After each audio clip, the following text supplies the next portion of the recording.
Hello and welcome to another episode of the Gohndim Gilmore Show. Today's episode is brought to you by the Boston News Network, the only New Age digital newspaper that brings you only the facts. Welcome back to another episode of the Gohndim Gilmore Show. We're here with a new special guest, Ruck. Ruck, how are you doing? Doing good. Glad to hear it. Obviously, Gohndom's here as usual.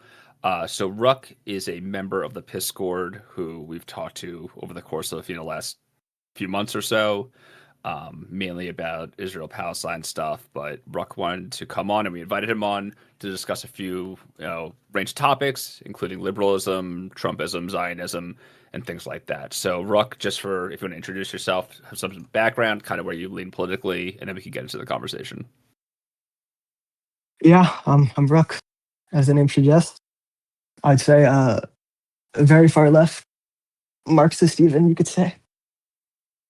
And I'm here to talk about, I guess, Trumpism, Democrats, Israel, and the like. So I think we can start there. All right. So I think one of the first things we had, which I think it's the easy way to start, is kind of about liberalism versus Trumpism. So I know you lean left. Yeah, I'm assuming you don't support Trump. Is that right? No, I'm not a MAGA communist, no. Okay. Well, that's good to hear.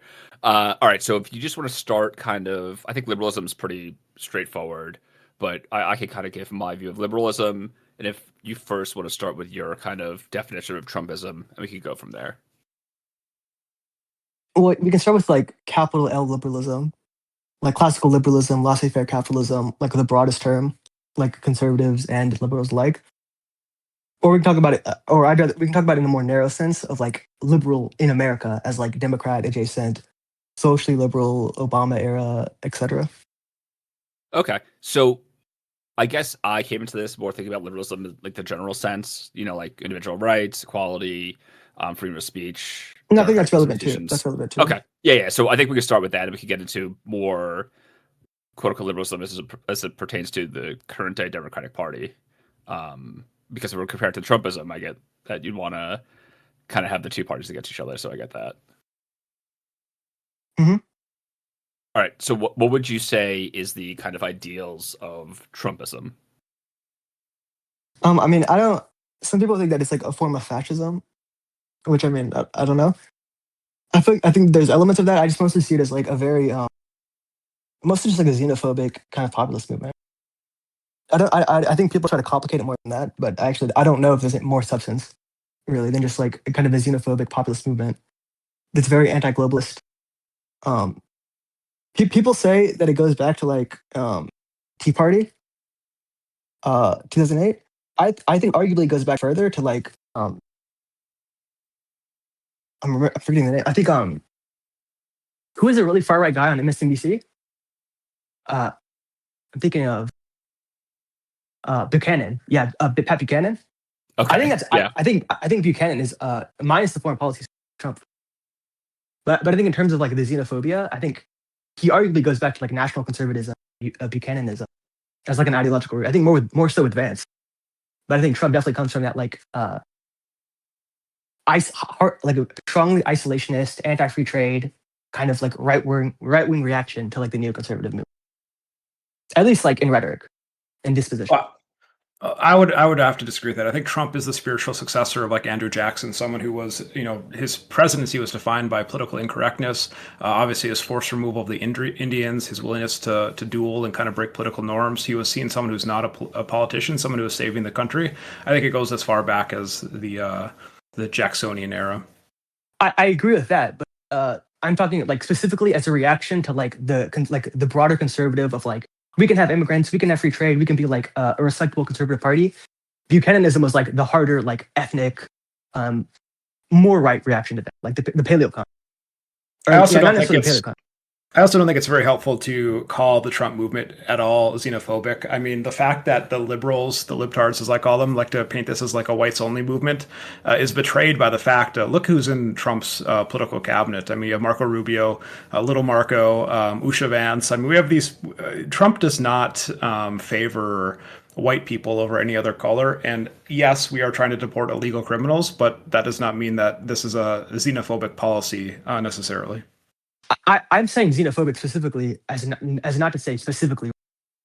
like more so just an anti-foreign sentiment. Because you can go back to because what's the things that paleocons always say about Reagan? Like, oh, he gave amnesty. That was his worst mistake. He gave amnesty. Trump, I think, is a reaction to that.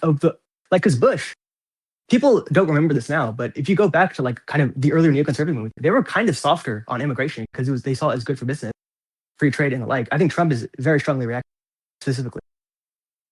Yeah, I mean, I don't agree perfectly with all of Trump's actions on immigration. I would like to exploit as much cheap foreign labor as possible without disrupting American industries, but a lot of Americans don't want to do some of these low-skilled jobs. I mean, if we eliminated the minimum wage and more or less had kind of quasi-foreign slavery, like importing some of these workers and say, hey, you're going to work for basically as an indentured servant for 20 years and become a citizen, I would be totally fine with that because it'd be mutually beneficial for our country and the people coming from a lot of these other shithole countries.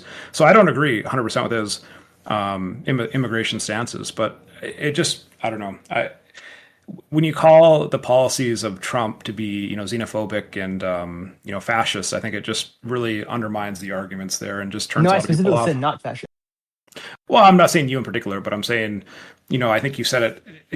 I think you even admitted that some people call it fascist or fascist adjacent. I forget the exact word you use, but I think there's plenty of places to critique Trump, but we don't have to get insane and extreme to do it. That's why I think fascism is honestly over complicated. I think it's just like a right wing populism. It's not necessarily more substantial than that. Yeah, I agree. I think we could all agree that a little bit of populism is needed in this time. Sure. Yeah. Yeah, and that's kind of. I think it's hard to even put a name or like to even put any sort of barriers on what Trumpism is, because I feel like it really boils down to whatever Trump wants to do, and that the courts and Congress allows him to do. So I think it's really hard to have any sort of actual definition for what that entails. I think a general bent toward, he's not consistent on anything obviously, but I think a general bent towards like against globalization is probably one of his more consistent. Yeah, but then there's also like the niche or like smaller issues that he's more okay with, even if it involves things like that, like H-1B visas. Like it doesn't really seem to be against. I think a lot of his base was not that. I think that was kind of an issue he had to like thread the needle on. Sure, but do you think it's like Trumpism's like outside of Trump, or Trumpism is like what Trump wants to do? I think it can be both. I mean, there's certainly like aspects of Trumpism that go beyond Trump. Okay, it could be even in contrast to what Trump's actively trying to do. Yeah, for example, like Trump like came out and said, "Oh, the COVID vaccine was great because I made it." Do you think that most of the MAGA movement was like on board with that? I think he had a lot of pushback from that. Like I remember his interview with like Candace Owens, and Trump was like, "Oh, I think the vaccine is a good idea," and Candace was like, "No, it's horrible. It's like Fauci, whatever." And there's other issues where I think his base is kind of outside his like own dictates. Okay, so it's like death of the author, but with Trump. Well, with any like movement, you're going to have people who go within it and without it. Like it's going to be broad to some extent. Okay, and going back to immigration specifically, so I understand you're pretty far left, like you said. Are you one of the people on the left who is anti-immigration, or what's your stance on it? No, I'm not really anti-immigration at all. Okay, so not like a younger Bernie Sanders type that was against immigration. I'm not really like hardcore protectionist. Okay. So when we talk about liberalism versus Trumpism, I'm assuming your stance is that you think in modern day society, the more populist, even if it's right or left, doesn't really matter. The populist movements are really the way to go and will be more likely to get support of the population. Is that kind of your stance? I'd say that, but not. My main point was not necessarily that. My main point was more so that I think the liberal reaction to Trump, I think, has been wildly inconsistent and at times not really substantial. Just like an example on immigration, it's like very strange to me how Gavin Newsom and like Cory Booker and like other people, like one of their main responses has been like, "Oh, we need like better. It's not we need to get rid of ICE or tell ICE to go away. We need a better ICE. We need more trained ICE. We need like a reformed ICE." And that's the kind of response I just don't see as like very substantial or meaningful at this point. Just like asking for a better funded ICE, when I feel like the issue is like far beyond that. Well, do they support funding for ICE or less funding? I saw a video of Cory Booker saying that we need like a better like ICE, like more, and like I understand his point. It's like, oh, we need like more professionalism and all this, and I understand that, but it's like I think the issue with ICE is not merely that they're unprofessional. It's much bigger than that. It's that they're going into places where there's like sanctuary city policies, acting as if like a foreign occupation in some sense. So I think this is kind of like tepid, like, oh, we just need a better ICE.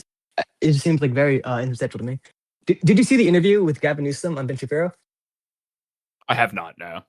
Okay, because I saw that and I saw just like a lot of like bending to like try to like reach this like weird centrism, which just seems like very strange and kind of meaningless to me.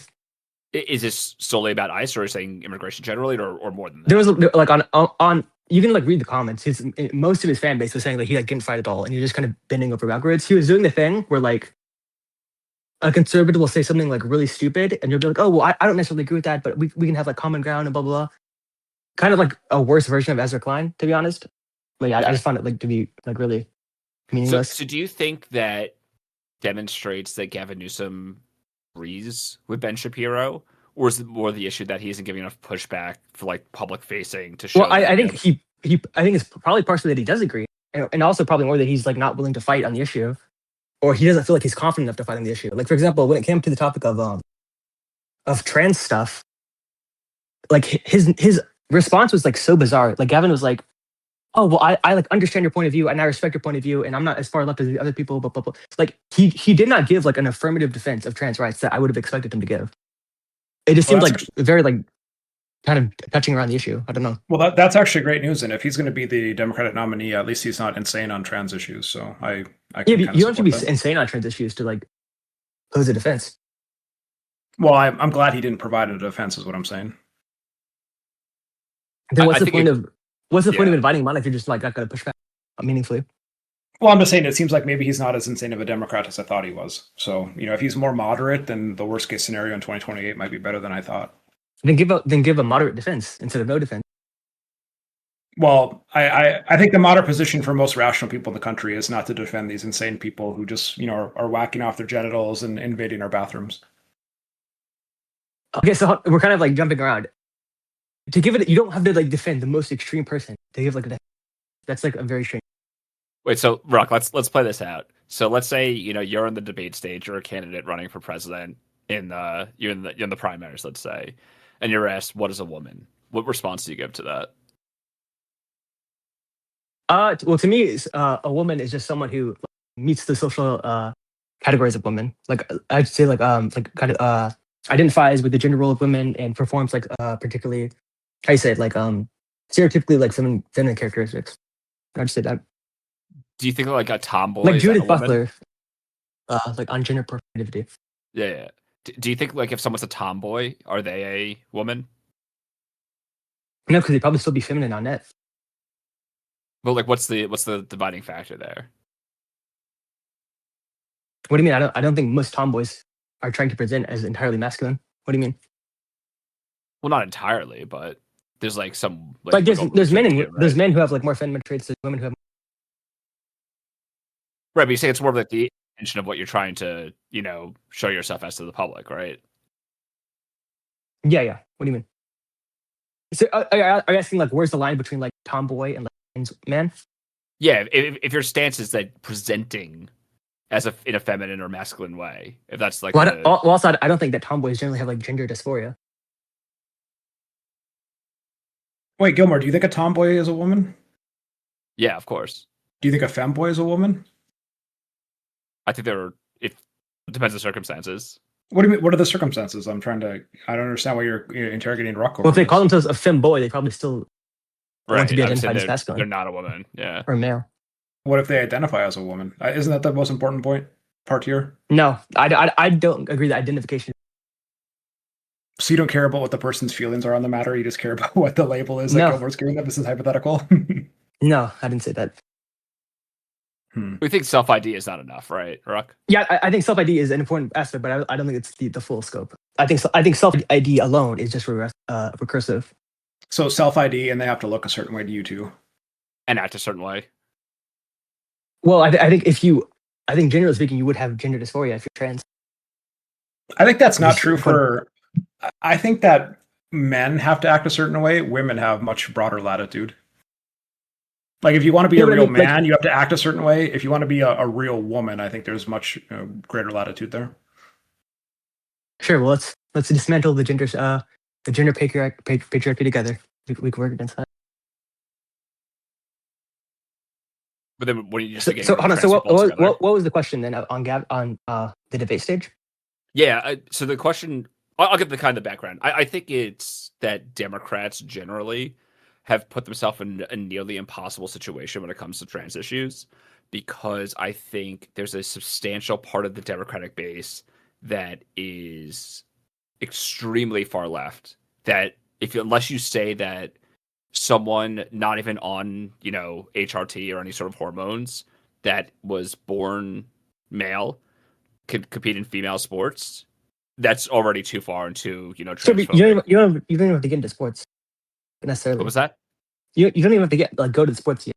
No, I just said that, but they're going to be asked that question going forward. Sure. So unless you say that any woman or any man that wants to participate in female sports that says that they're trans can participate in female sports, you're not going to win with those people, and they're not going to vote for you. Okay, well, isn't this supposed to be like the fringe that you don't have to sway to either way? Yeah, but then if they don't vote for you, that's a huge issue now. I mean, this is like another thing I have where people say like, oh, like the far left is like super fringe and they don't mean anything, but also if they don't vote for us, it's going to be a big issue. Like it can't be both.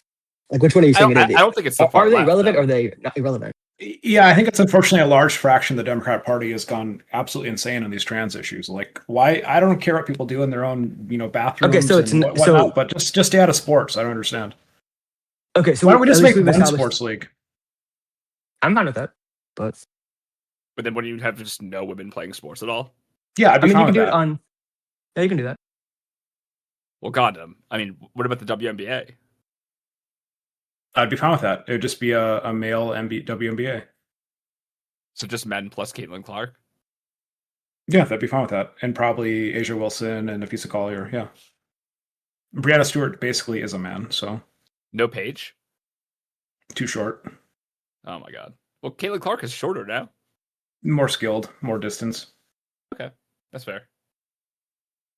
I don't know why you're hung up on this. So, Gilmore, your actual contention is that because Democrats are insane on trans issues, they're not going to win in 2028? No, I'm pushing back on Ruck saying that. Wait, is that the position? No, I don't know what Gilmore's saying. I mean, Gilmore doesn't think that tomboys are women. So what is? No, I said let's say that I put you in that position. Then, if Ben Shapiro says like, "Oh, trans rights and like this stuff is nonsense," would you give what would your response? I would call out the fringe left and be like, I don't agree with that. I agree that there should be certain, restrictions. I leave it up to states to make those Okay, decisions. so sure. We're not talking about the fringe left. I'm asking about your position. Yeah, I'm saying I think that states and localities should control, and to the best of the scientific studies at this point in time, who shouldn't participate in these sports. Yeah, but Gavin Newsom within California has like kind of a lot of like has still framed himself as like a supporter of like LGBT. You're breaking up there at the end. Oh, sorry, my phone. He said Gavin Newsom, even within California, though, he still kind of framed himself as like a supporter of like LGBT rights. Like he can't say that he's just completely neutral on the issue. He's obviously. Well, yeah, but it's different running in California versus running on the national stage. Yes, you'd still have to give your position. I think Democrats are literally better off just not answering the question. So he's gonna say like, "Oh, I just have no opinion. It should just be up to the states." Yeah. Okay. Well, yeah, I think that's kind of the thing where you just like don't have a not being able to hold position on something. I think that's just like meaningless then. Meaningless in terms of what's the point on pushing for it in California if you just don't believe in it at all? Because people in California want that. So it's just like purely like what people want? In part, yeah. How else did you get elected? So if like the majority, but he's also pushed things against things that people want as well because he like disagreed with it. Yeah, I mean, I think there's certain minimum standards like civil rights that should be in place, Yeah, and they should push for no matter what. Are you saying that? Well, maybe. I don't know. Wait, so Gilmore, your actual position is that Democrats hold positions that are indefensible and they shouldn't talk about them. Like, this is just incredible. Yeah, that seems more anti-democrat than anything I've said before. I'm saying the whole positions that the population doesn't want and won't vote for.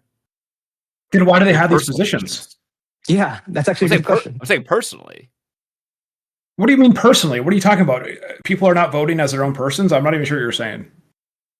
Like, for example, if someone's religious but still believes in, civil rights, they could say, hey, under my religion, I don't think gay marriage should be legal, but under liberal values, it should be legal. So I'm not going to say gay marriage should be outlawed. You know?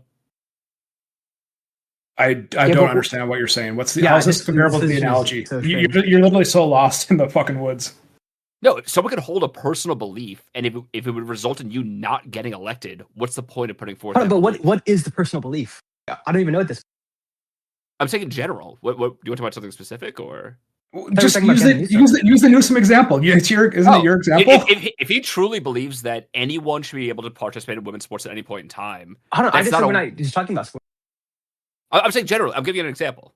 If that was his truly held belief, you're not going to get elected with that professed to the public. Yeah, here there's no point of saying that.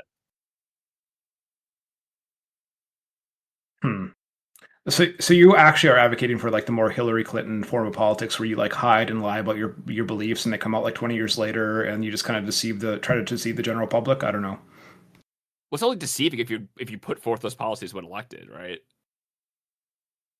Well, wait. What? Of course it is. What if it's an unpopular policy? If you don't put it forth when you're president, who gives a shit at that point? You just said if you put them forth when you're. I'm so confused. Rock, is he trolling?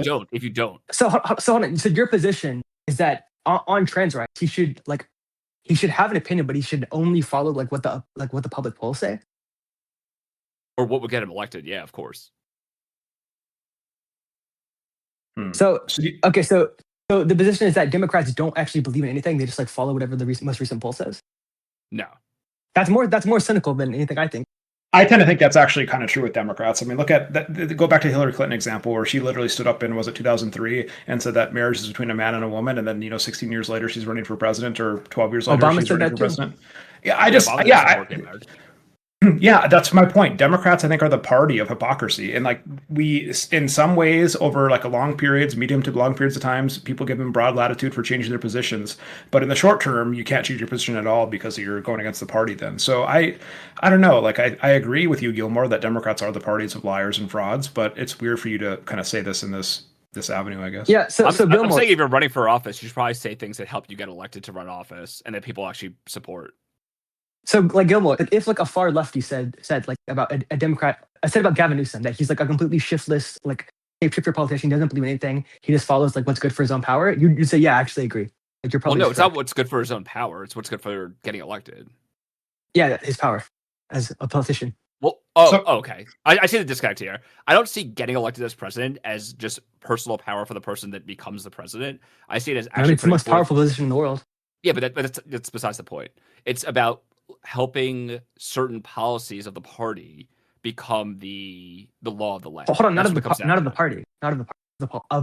Of the population who votes for you. I mean, what's the difference, right? Well, there's a difference between like the Democratic line on something and like the general public opinion. Well, yeah, I'm saying, yeah, obviously if it's going to result in only all Republicans voting for it, that's obviously a different situation altogether, right? So just to summarize, Gilmore, in your own words, you think that trans people are so toxic they shouldn't be talked about on the national stage? No, I think it's a losing issue for most Democrats because the loudest 5% of the Democratic Party will shit on you and not vote for you if you. Isn't that what I just said? Rock, is he trolling?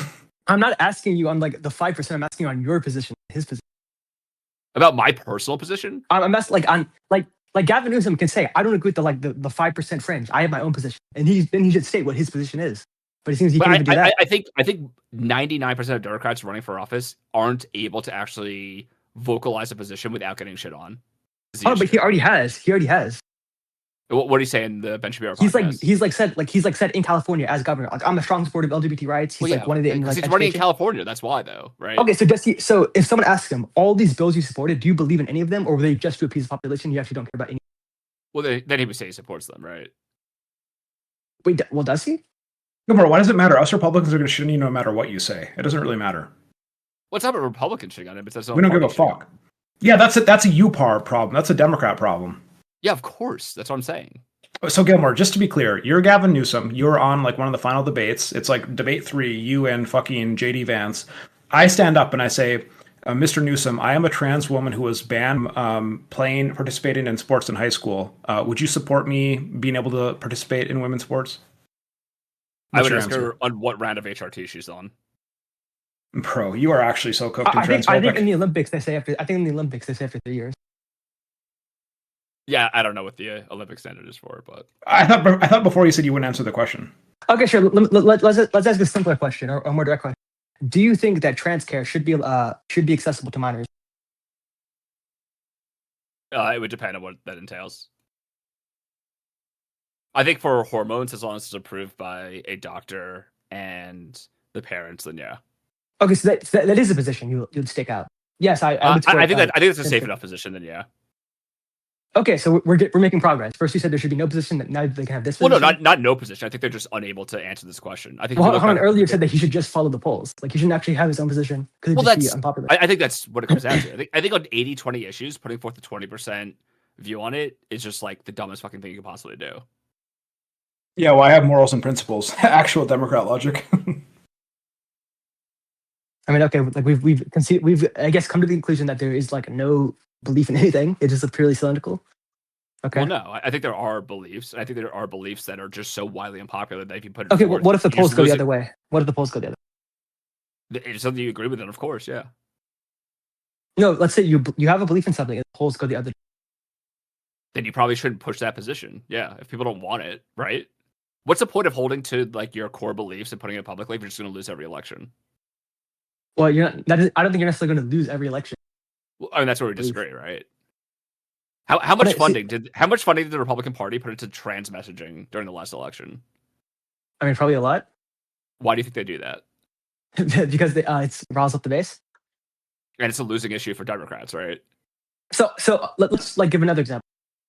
Is it your position that in like the 1960s, politicians in the South shouldn't have said anything about segregation because it was too? It has to be a position. No. I think no. So if I think LBJ was a Texas Democrat. If someone goes up to LBJ, do you think that blacks and whites should have equal issues? So you just say, actually, I'm just not sure. That's a controversial issue. Can't really give my take.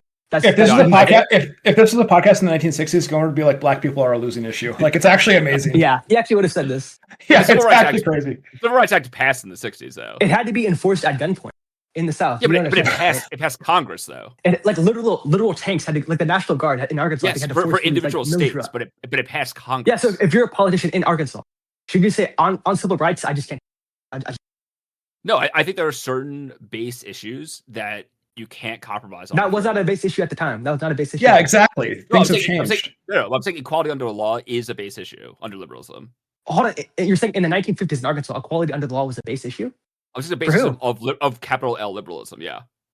Not for them. What do you mean? Gilmore, if you were in the 1950s South, you would not even be drinking out of a black water fountain because you'd be like, these people are not equal under the law. Fuck them. I don't want to make this is like bad for my appearance. This is a losing issue. Disagree, but sure. Hold on. Segregation was a very controversial issue. You're saying like they shouldn't. Yeah, of course it was controversial. I'm saying there are certain liberal values that candidates should not compromise on. Okay, so what are those liberal values?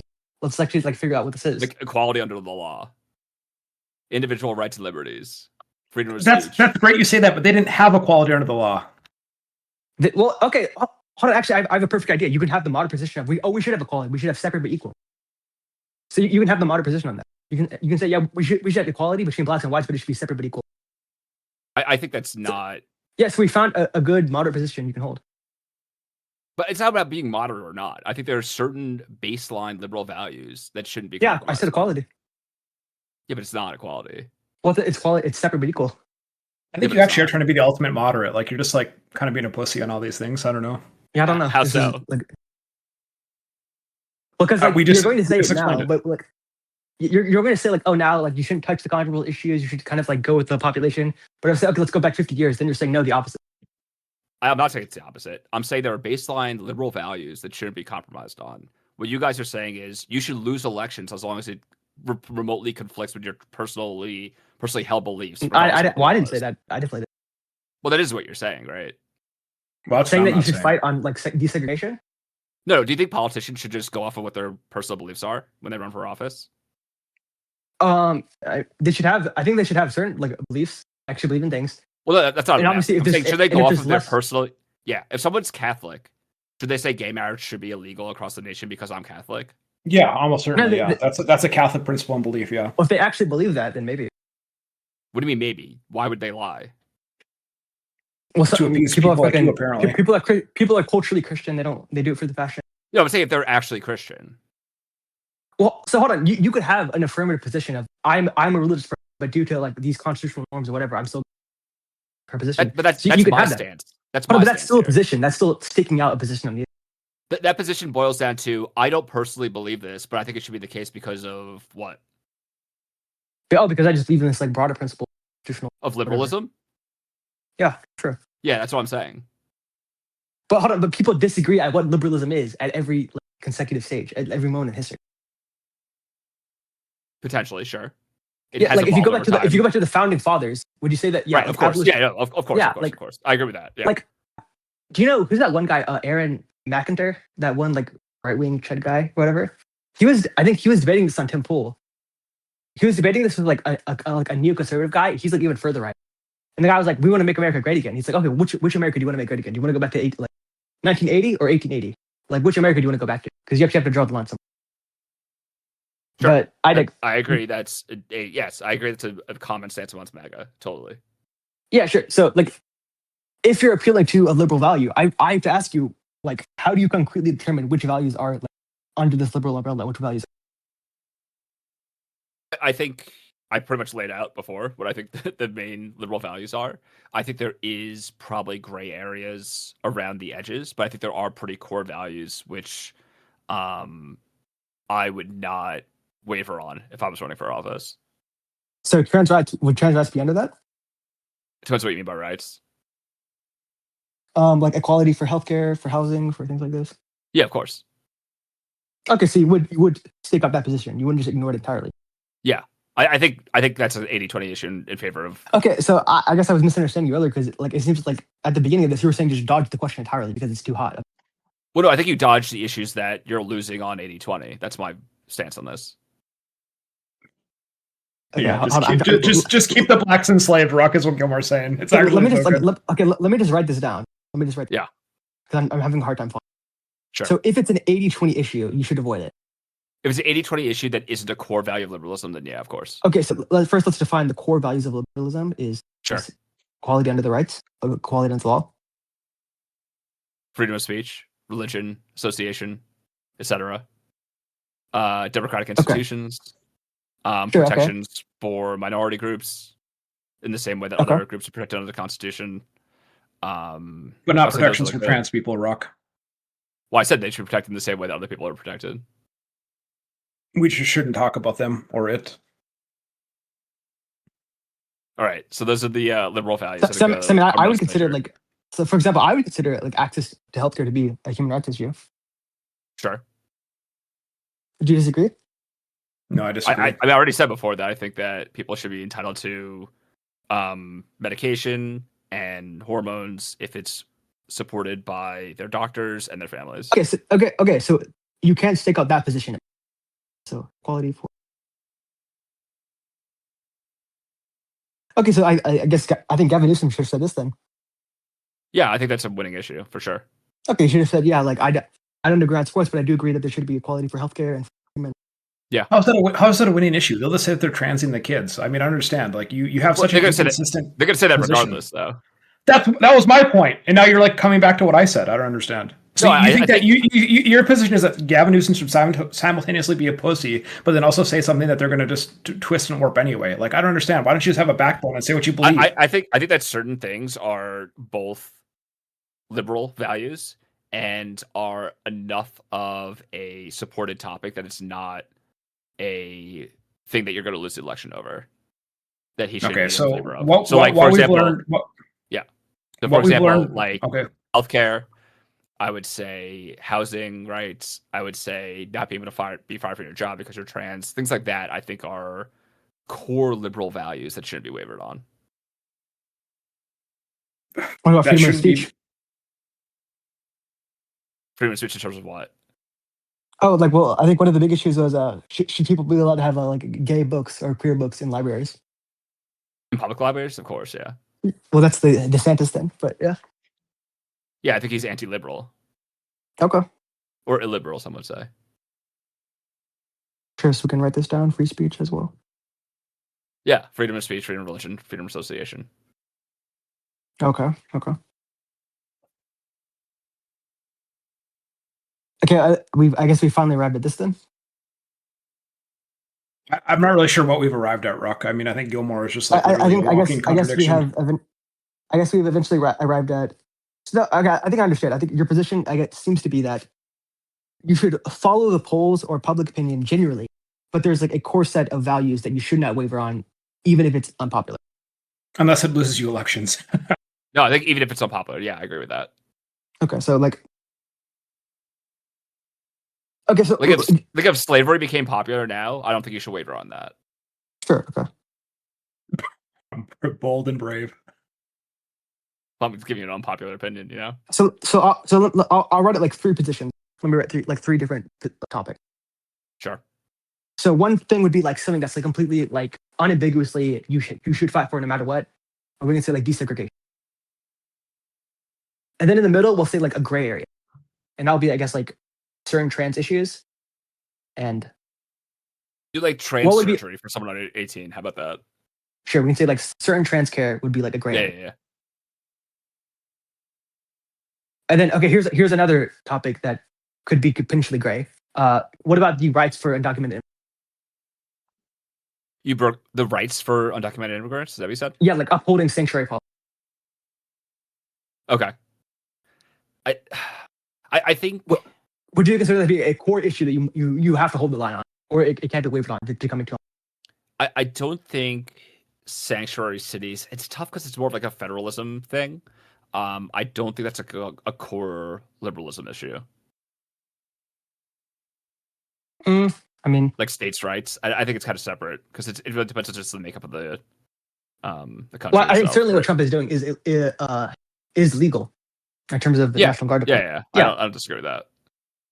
I mean, even if you invoke the Insurrection Act, that would be legal. So, I think that's what insurrection? Well, the insurrection that we have here in Minnesota. As a resident of Minnesota, I mean, Somalis have been insurrecting our state for 3 decades now. I like Somalis. I'm gonna be honest. Okay. So we've gone over this. All right.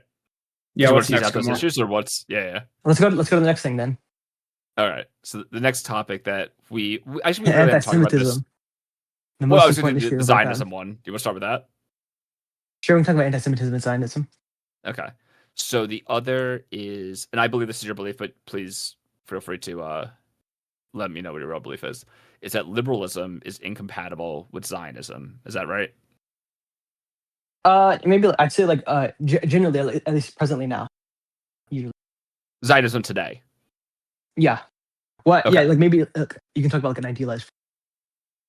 But I guess the main thing I was going to start out with. Well, I just think anti-Semitism has become like such a joke term, it's because of how it's applied. Basically, just as a political slur of it against anyone who's like not pro-Israel enough. So I think just like it became like a meaningless term that nobody really cares about anymore. It's lost all its sway. I don't know that people view the term anti-Semitism the same way that like the far right views racism and bigotry, or like transphobe. Yeah. Well, because it's just like very like that scene of like the NYC debates where like everyone is asked like which country to visit, and everyone says Israel, and I'm like, I'm going to stay in New York. Yeah, it's like you get to a point where it's so performative and so comical that you just like have to laugh. I think this is like another example of like horseshoe theory where we're going to meet Rock. I mean, I agree. I think transphobe and anti-Semite are like just meaningless terms these days. Like it's crazy. You have the softest criticism of these people, and like they are already calling you these words. I guess it's almost as bad as Islamophobe, to be honest. Sure. So yeah, I just like, and I guess to very like loosely tie this to the Groyper thing. I think that like the best fire or the best fuel that like people like Fuentes have. It's just like how insane and how like laughable, like so much like public stances toward Israel and anti-Semitism are, because it's like it's laughable to like such a degree that it's like so easily to like point out and say like that's batshit insane. I certainly agree, and again, not just limited to anti-Semitism. I think there are certainly people who call out bigotry. Let me push you on a specific topic. Do you think that it would be wrong for me to say that Ben Shapiro is not solely loyal to the United States and he probably does have some amount of loyalty to Israel? Yeah, I think that's certainly true. Okay, so like, yeah, so this is like a thing we can never ever say dual loyalty because like inherently like this anti-Semitic. Well, no, yeah, but there are some people who do have dual loyalty. I agree with that. I think we don't use it the same way when it comes to other countries. Like if, like, let's say Trump is attacking Canada, I wouldn't want us to, invade Canada. But I wouldn't say I have dual loyalty to Canada because of that. I think Ben Shapiro has literally said like in part of like my loyalty to America is because it protects Israel. No, I think he agree said about Ben that, Shapiro. Like I'm not. That's not even a fair comparison, Gilmore. This is a whole different thing where like Jews are working in America basically to steal our resources, our capital, and to steal our attention and help us protect their state, which is just for Jews. Like it's not even remotely the same. And this can kind of tie into like the liberalism thing as well, or like kind of the broader idea of liberalism. Because Ben Shapiro is like one of those like conservatives where he's like not overtly like racial. He's like America, like it's about culture, it's about civic nationalism. And I think if you're like a groyper or like some kind of like racist like young white guy, you're going to ask, how come we can't have ethnic nationalism for whites, but they can have ethnic nationalism for Jews? Like, why is that fair? And I think that's a reasonable question to ask, and I don't know if there's a good answer. Like, what if someone said, Israel, yeah, what if someone said, like, what if Nick Fuentes said, I think that I actually love Israel. I think Israel's immigration policy is amazing. And I think we should have the exact same immigration policy for Europeans. Well, I think that's not a controversial issue in a lot of other countries. Okay, so that'd be fun then. We should have an immigration for whites only. I'm not saying it's fine. I'm saying that I think it's a common thing that a lot of other countries do that are less liberal. Yeah. So when Fuentes says that, we shouldn't like decry him as like a crazy white nationalist. We say, okay, that's a reasonable position. You can hold that view. It's not that crazy. Okay. Well, I guess we've agreed that he's more reasonable than most people think. So just to be clear, Gilmore, you think that Nick Fuentes is actually pretty reasonable on this topic? No, I'd say that's a stance that a lot of countries do, not that it's a reasonable stance. Yeah, but Ruck asked you in the context of Nick Fuentes' position, so you just kind of I'm saying a lot of countries. I'm saying he points to Israel because he doesn't like the population there. And but hold on, you probably remember in 2016, where like I think even Richard Spencer, one of the main like kind of right wing talking points was, why can't we be like Israel? Why can't we be like South Korea? Why does only like the white people have to have these like crazy immigration laws? Why can't we have ethnic laws like these other countries? I think I would separate. And I guess you'd say, yeah, you're probably right. So I would separate out Europe from the United States. I think the United States was practically never a one group of people for the country, especially because we're all immigrants here, except for the Native Americans. So I think it's a hard argument to make for the American project that it's based upon the white race or white Christians or whatever it may be. Hold on, before the 1960s, we did have immigration that did restrict groups. No, I know we had laws like that, but we were a nation of immigrants, though. We had the Chinese Exclusion Act. I'm not debating there was bigotry and like what's that one thing you talk about? Before. Like what's that one 1960 immigration law they always point to? Hart-Celler? I think it's Hart-Celler. Yeah, Hart-Celler. Yeah. So, Gilmore, your position is just because historically the white capitalist class of America imported Irish people to work on the docks and Chinese people to work on the railroads, that we can't have a white-only project in America? Like, it just makes no sense. Like, the history of America is exploiting minorities. Well, I think the history of the Americas in general is immigration. Yeah, exploiting immigrants, yeah. And being the ones to come here to build up a new, better project. And then exploit a project minorities. For a project for the people that are here. I don't know how you want to describe it. Well, so hold on. So it was people were coming over to build a project for slaves because they were here too. I'm not saying for slaves. It's okay, so not for everyone who was here. So that was wrong. That was incorrect.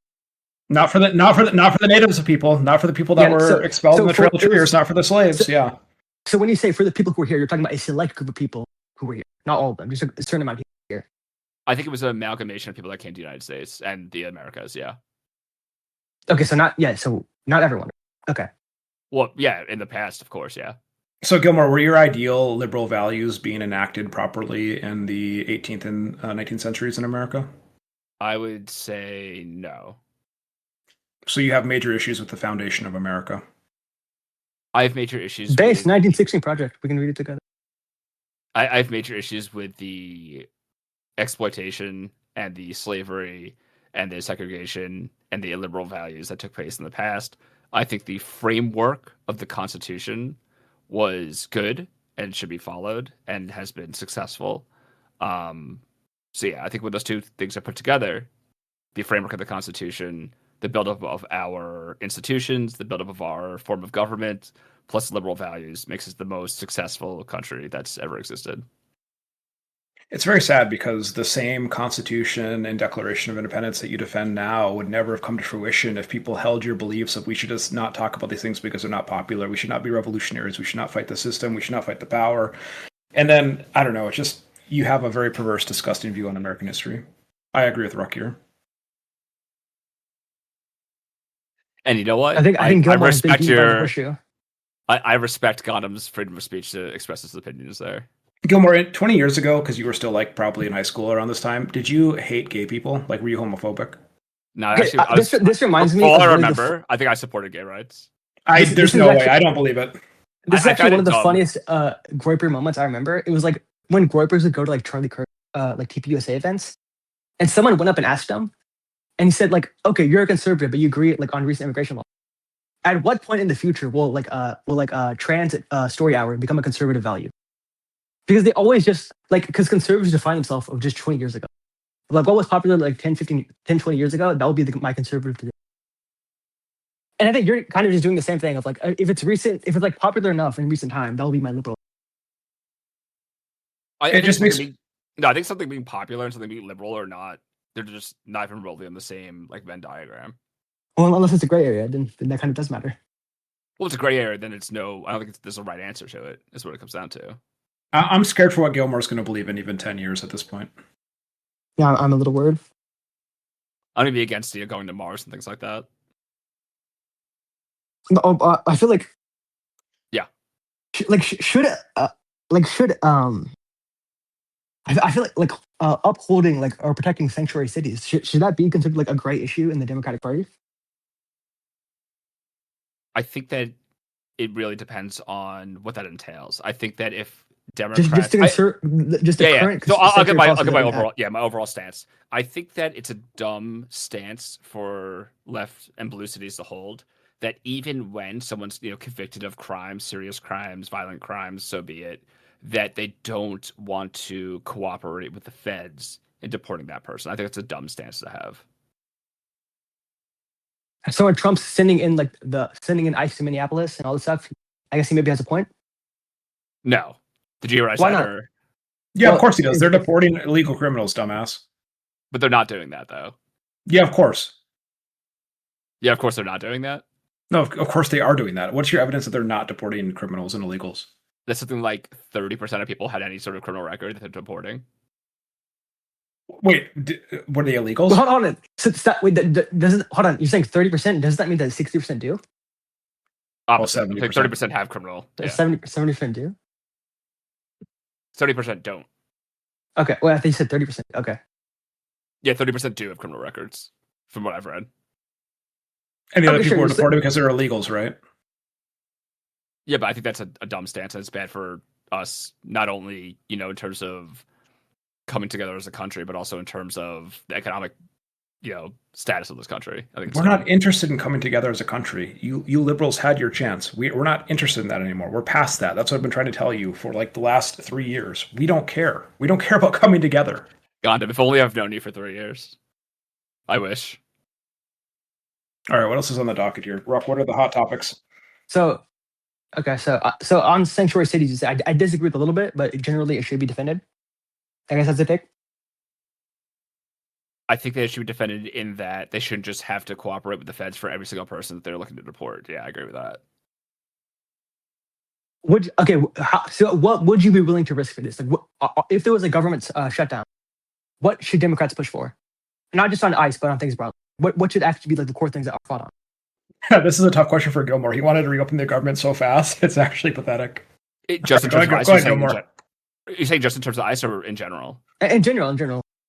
So I think that the two major things right now should be the subsidies for healthcare, and also in terms of ICE, I would want a more set policy. Whether that would mean giving more funding for training, giving more funding for asylum judges, something like that. But some actual set policy. So wait. So your take on Trump and ICE is like Trump. You're not giving enough money. That's your. Well, do you want That's dumb fat extremely- people? Do you want dumb fat people shooting people in the streets? You're at the very beginning. I mentioned Cory Booker's take. We should give more money to ICE. I guess that's your position as well. He's basically a collaborator, damn Ruck. Wait, Ruck. If they wanted funding for body cams, would you be against it because it's more money for ICE? Yeah, I'd be against ICE entirely. Yeah, I'm but let's say- an abolished let's ICE say- person. Wait, Brock, let's say the options are ICE completely as it is, or we give more funding for body cams and that's it. You'd be against that, right? I'd be against it, yeah. I mean, if it was like that or nothing, but I'd be willing to push further. Yeah, but it's more funding for ICE. Why would you be in favor of it? I don't understand. I'm not in favor of it. I just said that I was in favor of it. I'm saying those are the two options. Either it's ICE as it currently stands. How do you know those are the only two options? I'm telling you it is. Wait, you know that to be true? I'm giving you a hypothetical. Wait, why would they need the body cams? Jonathan Ross literally had a cell phone. Fair.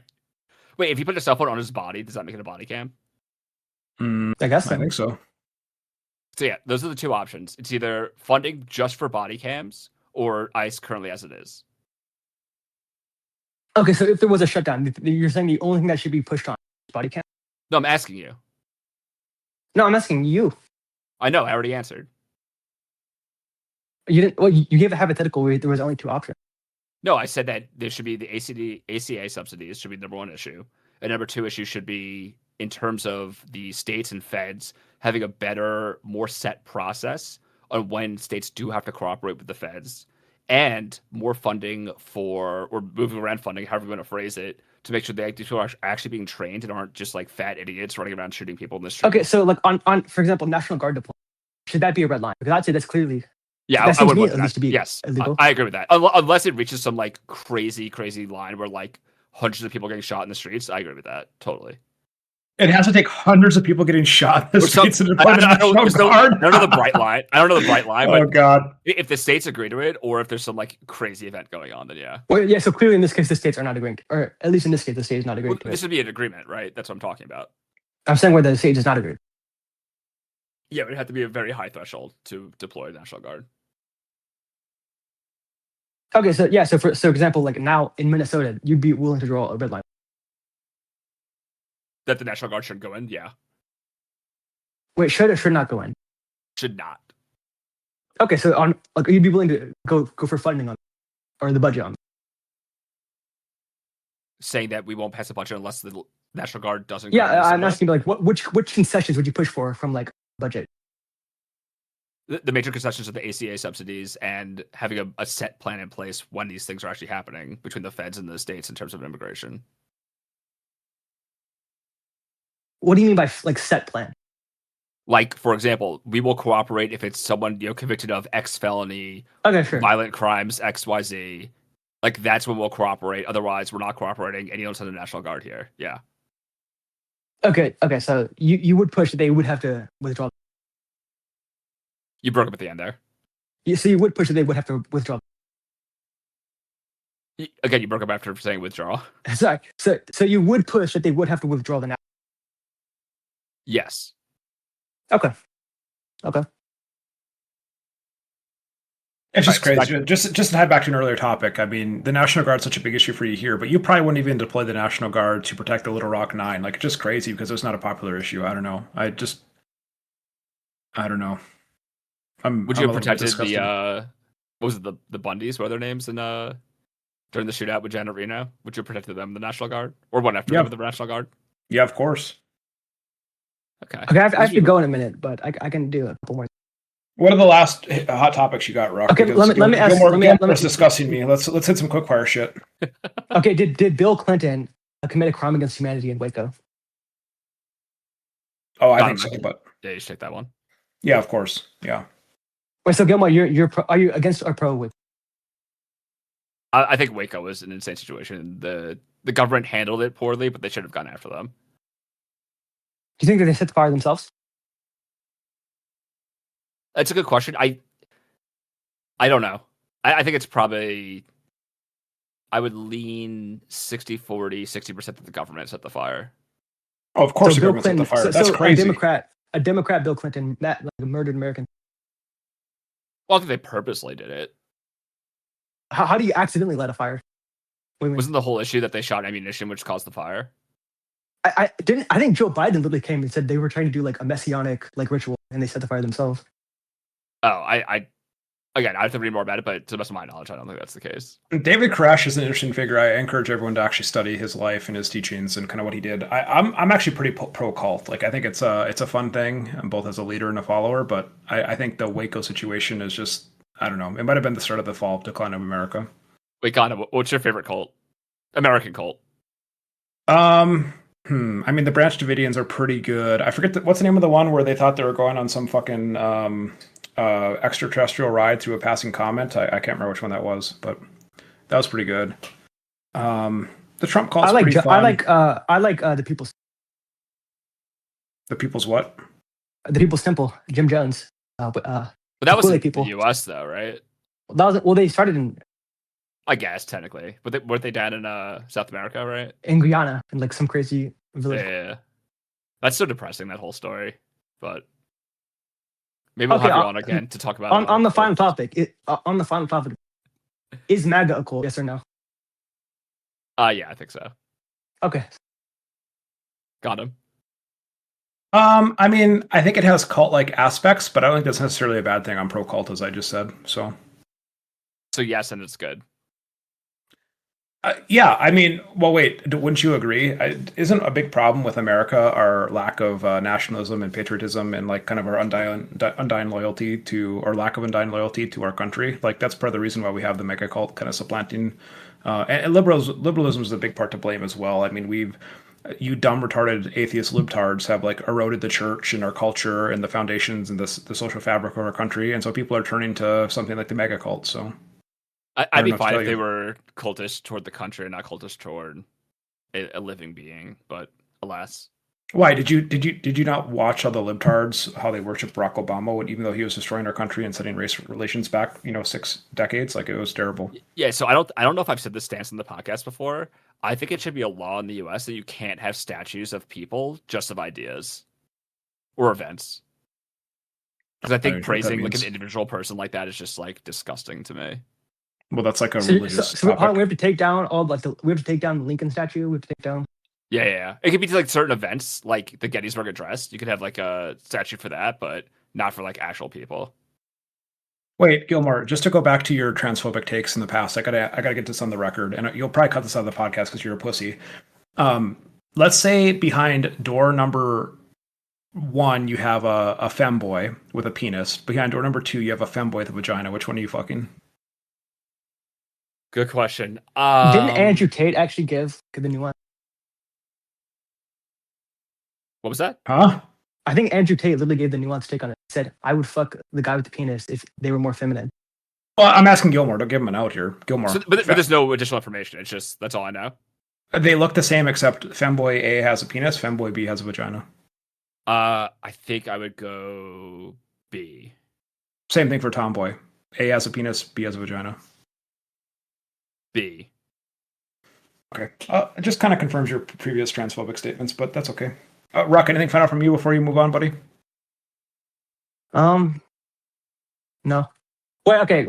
My final question to Gilmore: 2028. Who are your top 3?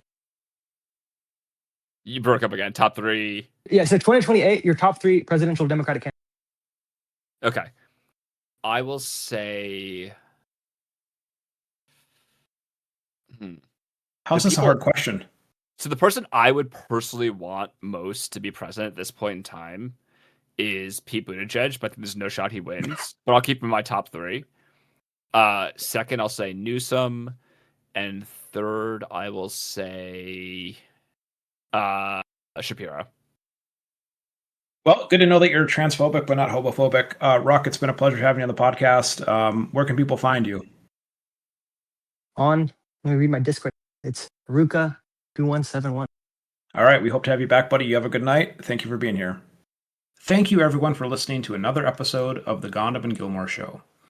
Check the links in the show description to see where you can find us. Join our Discord to interact with us and submit questions for the next show. As always, your support is much appreciated. Until next time, adios.